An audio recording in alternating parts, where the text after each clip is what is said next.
नमस्कार। आज हम कुछ अहम स्रोतों पर बात कर रहे हैं जो कतर में अमेरिकी सैन्य अड्डे अल उदीद पर हाल में हुए ईरानी मिसाइल हमले से जुड़े हैं। कोशिश करेंगे समझने की कि असल में हुआ क्या, क्यों हुआ और इसके मायने क्या है। तो तारीख थी 23 जून 2025। ईरान ने कतर में जो अल उदीद एयरबेस है उस पर कई मिसाइलें दागी। और ये जानना ज़रूरी है कि ये बेस सिर्फ कोई आम एयरबेस नहीं है। ये तो अमेरिकी सेंट्रल कमांड का एक बहुत बड़ा गढ़ है उस इलाके में। और हमला क्यों हुआ? रिपोर्ट्स ये बताती हैं कि ये हाल ही में जो ईरान के परमाणु ठिकानों पर कथित अमेरिकी हमला हुआ था, ये उसका सीधा जवाब था, एक तरह का बदला। हाँ, बिल्कुल।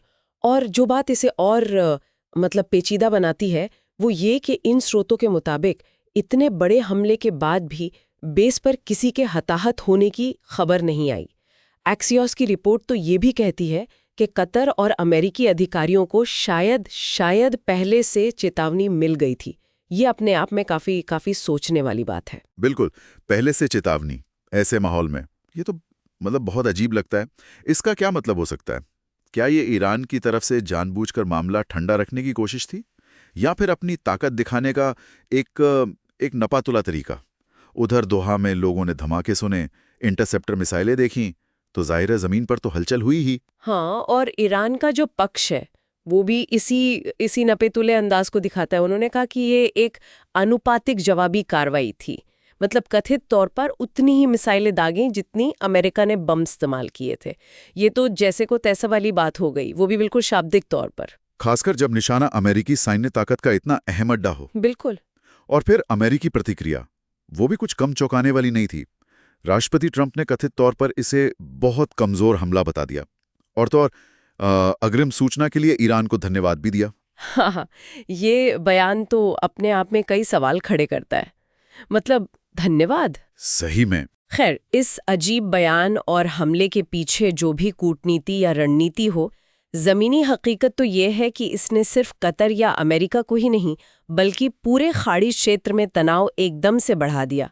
इराक, बहरीन, यूएई, कुवैत, सब जगह एयर स्पेस अलर्ट जारी करने पड़े। और ये सब हुआ कब? जून में ही पहले इजरायल और ईरान के बीच में साइलें चली थीं। हाँ, उसके ठीक बाद। तो इससे वो जो क्षेत्रीय अस्थिरता का खतरा है वो और गहरा गया। ऐसे में कतर की भूमिका तो बहुत ही नाजुक हो जाती है। उनके रिश्ते अमेरिका से भी गहरे हैं और ईरान से भी। वो कैसे ये संतुलन साध रहे होंगे? देखिए, वो सिर्फ संतुलन साधने की कोशिश नहीं करे, बल्कि वो बहुत सक्रिय रूप से हालात पर नजर रखे हुए हैं। स्रोत बताते हैं कि कतर क्षेत्रीय प्रभावों को बहुत गंभीरता से ले रहा है। यहाँ तक कि परमाणु ठिकानों पर हमले की आशंका में रेडिएशन लेवल तक की निगरानी कर रहा है, और साथ ही वो लगातार तनाव कम करने की अपील भी कर रहे हैं। जाहिर है वो समझते हैं कि बीच में फंसने का खतरा कितना बड़ा है। तो अगर हम इन सभी स्रोतों को एक साथ रखकर देखें तो कुछ मुख्य बातें साफ नजर आती हैं। एक तो ये ईरान का सधावा जवाबी हमला जिसमें कोई जानी नुकसान नहीं हुआ। दूसरा, ये अग्रिम चेतावनी वाला रहस्यमयी पहलू। तीसरा, पूरे क्षेत्र में बढ़ता हुआ तनाव जो लगता है कभी भी भड़क सकता है। और चौथा, कतर की वो बेहद मुश्किल और जटिल कूटनीतिक स्थिति। बिल्कुल, ये घटना दिखाती है कि कैसे एक एक्शन का रिएक्शन होता है, वो चक्र कैसे चलता है। लेकिन साथ ही ये भी दिखाती है कि कैसे पूर्व सूचना जैसे नए तत्व इस चक्र की गति और शायद दिशा भी बदल सकते हैं। क्या इससे ये कम घातक हो जाता है, या ये सिर्फ संघर्ष को कंट्रोल करने का एक नया तरीका है? ये सवाल तो है। और ये घटना इस क्षेत्र की जो स्थायी अस्थिरता है और अलग अलग ताकतों के बीच जो उलझे हुए रिश्ते हैं, उनको भी साफ तौर पर उजागर करती है। हाँ, बिल्कुल। इन सब पर सोचने के बाद एक सवाल मेरे मन में जरूर आता है, जिस पर शायद हमें आगे भी सोचना चाहिए।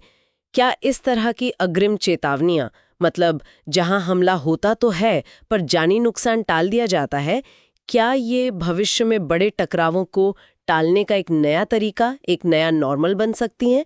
या फिर ये सिर्फ तनाव को खतरनाक हद तक पहुंचने से रोकने, उसे सावधानी से मैनेज करने का एक नया पैंतरा भर है? इस पर सोचने की जरूरत है।